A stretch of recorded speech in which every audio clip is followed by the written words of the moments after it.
কেমন মখাৰি আছে স্বাধীনতাৰ ৭৭ বছৰ পিছতো উন্নয়নে ঢুকি নোপোৱা বজালিৰ এখন গাঁও যিটো সময়ত অসম চৰকাৰে ৰাস্তা ঘাট উন্নয়ন হোৱা বুলি ঢোকঢাল বজাই আছে সেই সময়তে বজালিৰ এখন ওলোটা ছবি নাই কোনো উন্নয়ন দেশ স্বাধীন হোৱা ৭৭ বছৰে আজিলৈকে উন্নয়ন দেখা নাই বজালিৰ এইখন গাঁৱে হয় আমি ক'ব বিচাৰিছো বজালিৰ বৰ মানিকপুৰ নাথ সুবাহৈ নদীৰ পাৰ সুবালৈ যোৱা পথৰ কথা ৰাইজৰ অভিযোগ 2020-21 বৰ্ষটো পঠোৱাৰ বাবে মানিকপুৰ পঞ্চায়তে 5,46,000 টকা MG এনৰেগাৰ জৰিয়তে আবণ্টন দিছিল যদিও 50,000 টকাৰহে কেইটেক্টৰমান মাটি পেলাই সকলো শেষ কৰি থলে উপায়ন্তৰ হৈ অৱশেষত সংবাদ মাধ্যমৰ ওচৰ চাপিলে ৰাইজৰ ক্ষোভ সন্মুখত ভৰ বাৰিষা আহিলে গাঁওখনলৈ নাহে এম্বুলেন্স নাহে কোনো গাড়ী মটৰ বাৰিষা আহিলে জমৰ যাতনা ভুগি অহা গাঁওবাসীয়ে সংবাদ মাধ্যম যোগে বিভাগলৈ প্ৰশ্ন মন্ত্ৰী ৰঞ্জিত কুমাৰ দাসলৈ গাঁওবাসীৰ বৰ মানিকপুৰ গাঁওবাসীৰ আহ্বান বাৰিষাৰ আগে আগে মেৰামতি কৰি বনাই দিয়ক পথটো লগতে মন্ত্ৰী ৰঞ্জিত কুমাৰ দাসক অনুৰোধ গাঁওবাসীৰ আমাৰ এইটো অঞ্চললৈ আহক ৰাস্তাসমূহ পৰিদৰ্শন কৰি যাওক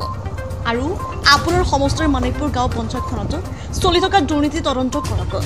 বজালিৰ পৰা ৰাহুল কলিতাৰ ৰিপৰ্ট 24/7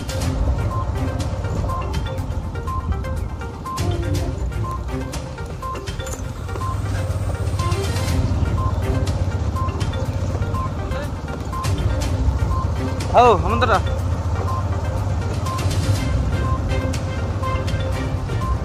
দোকানত ঢুকি এমলে উঠিলো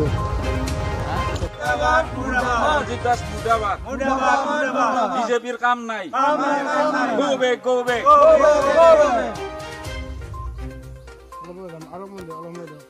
Ranjit Das go back. Go back, go back. Ranjit Das go back. Go back, go back. Homastir Bidhak Ranjit Das go back. Go back, go back. Sare ko kam nai. Mudabad, mudabad. Koi tini sare amak ঠগাই আছে.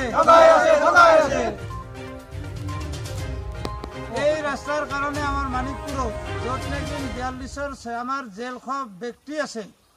এইখন মানিকপুরের ইমান অবহেলা হৈ আছে ৰাস্তাঘাটৰ আমি বিনম্ৰতাৰে আৰু এবাৰ ৰঞ্জিত দাসক লাষ্ট বাৰৰ কাৰণে আমি অনুৰোধ কৰিছোঁ তেওঁ আহি মানিকপুৰ বৰমানিকপুৰ গাঁওখন গোটেই পৰিভ্ৰমণ কৰি আমাৰ ৰাস্তাৰ বিষয়ত তেওঁ যাতে ব্যৱস্থা গ্ৰহণ কৰে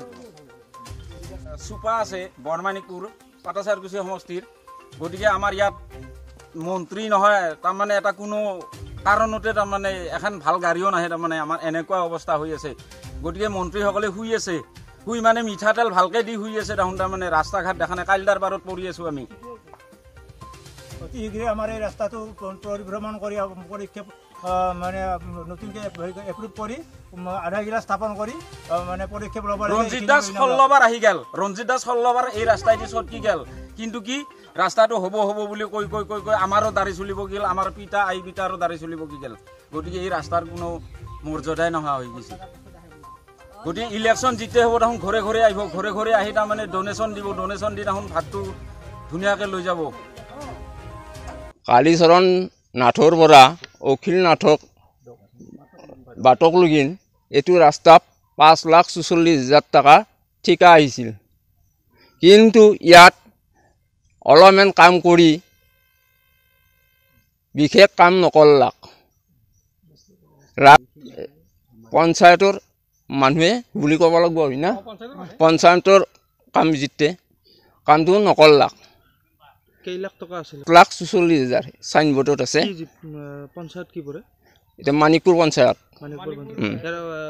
কোনে কৰিছিল কামটো জানে বনমালীনাথ কৰিছিল আৰু কা আছিল ৰূপসাদ আলী আছিল তাৰ পিছত ইয়াৰ নাম কি আছিল আচলতে 5,46,000 টকা আচলতে ধন উলিয়াই লৈ গৈছে কিন্তু ৰাস্তাটো আজিলৈকে নহল কি ক'ব পইচাটো উলিয়াই খালাকে খাই উঠি আর রাস্তার অবস্থা এই হয়েছি আমার এটা লোকাল মানুহখিনি আহা যা যাতায়াতৰ কাৰণে বয়া হৈ গৈছে মানিকপুৰ গাঁৱৰে মই বাসিন্দা হয় এই ৰাস্তাটো আমি শুনামতে 5 বাৰ আহিছে কিমান চনত আহিছে সেইটো আমি নাজানো কিন্তু আজিলৈকে এই ৰাস্তাটো সম্পূৰ্ণ হৈ উঠা নাই ইয়াৰে আগৰবাৰ কাম কৰাটো চেনগ্ৰেভেল পেলাৰ কথা আছিল তেতিয়া ইয়াত যিবিলাক ব্যক্তিয়ে কাম কৰিছিল পঞ্চায়তৰ থ্ৰুদি তেওঁলোকে উল্টা ইয়াৰে স্থানীয় মানুহক কয় ধান বেছি মাটি বেছি কিনে শিল বেলা চেনগ্ৰেভেল পেলাব লাগে কিন্তু যদি আমি ব্লক বা আমি পঞ্চায়তত যাওঁ ইয়াৰ কোনো এটা সুদুত্তৰ আমি নাপাওঁ। ৰাইজৰ মানুহ যায় গ'লে একো এটা নাপায়, গাইডলাইনছ অমুকত যা তেনেকুৱা এটা হেৰিত কোনো এটা বস্তুৰ সন্ধান আমি নাপাওঁ। আৰু আমি গোটেইখিনি অশিক্ষিত মানুহ, ইমান শিক্ষা দীক্ষা থকা মানুহো আমি নহয়। কিন্তু প্ৰব্লেমটো এইটোৱে, আমাৰ কিয় ৰাস্তাটো নহয়? পঞ্চায়তত গ'লে কেতিয়াবা ছেক্ৰেটাৰী 12টা 1টা বজালৈকে নাপাওঁ। আৰু আমি হ'লোঁ চব শ্ৰমজীৱী মানুহ। এতিয়া ধৰ 300 টকা বা 400 টকা আমি ক্ষতি কৰি দৈনিক পঞ্চায়ত ব্লকতো আমি যাব নোৱাৰোঁ। আৰু আমাৰ বিধায়ক ডাঙৰীয়াক লগ পোৱাটো বেলেগ কথা। তেওঁ এজন তাৰমানে এতিয়া ক'ব গ'লে বহুত, তথাপিতো থুলমূল কৰি কওঁ, বিধায়ক হৈছে